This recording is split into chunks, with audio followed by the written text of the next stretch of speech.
Hi friends, ఈరోజు వీడియోలో మనం మోస్ట్ రిక్వెస్టెడ్ టాపిక్ అయిన మొమెంటం గురించి తెలుసుకుందాం.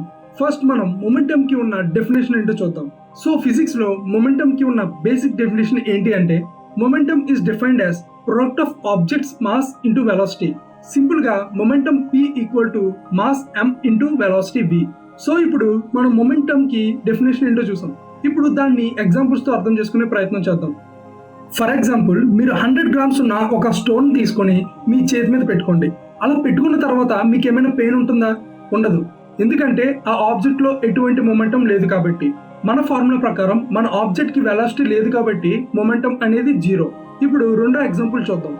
ఇప్పుడు అదే 100 గ్రామ్స్ ఉన్న స్టోన్ తీసుకుని 10 మీటర్ పర్ సెకండ్ వెలాసిటీతో మీ ఫ్రెండ్ కొడితే ఖచ్చితంగా మీ ఫ్రెండ్ కి దెబ్బ తగులుతుంది, అలాగే పెయిన్ కూడా వస్తుంది. ఇక్కడ మనం సరిగ్గా అబ్జర్వ్ చేస్తే మనం వాడిన object same, but velocity add చేయడం వల్ల ఫార్ములా ప్రకారం ఆ ఆబ్జెక్ట్ కి మొమెంటం అనేది వచ్చింది. అందుకే ఎప్పుడైతే ఆ మొమెంటం తో ఉన్న ఆబ్జెక్ట్ అనేది మీ ఫ్రెండ్ కి తగిలిందో అప్పుడు ఆ ఎనర్జీ అనేది మీ ఫ్రెండ్ కి ట్రాన్స్ఫర్ అవుతుంది. అందుకే మీ ఫ్రెండ్ కి పెయిన్ అనేది కలిగింది.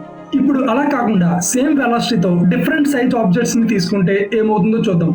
ఫర్ ఎగ్జాంపుల్, 100 గ్రామ్స్ ఒకటి, అలాగే 200 గ్రామ్స్ వెయిట్ ఉన్న రెండు ఆబ్జెక్ట్స్ ని తీసుకొని రెండింటిని 10 మీటర్ పర్ సెకండ్ వెలాసిటీతో మీ ఫ్రెండ్ మీదకి విసరండి.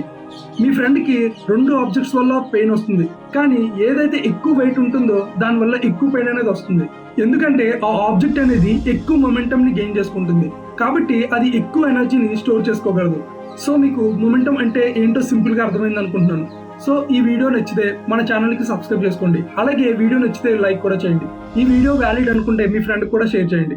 మళ్ళీ నెక్స్ట్ వీడియో కలుద్దాం. Thanks for watching.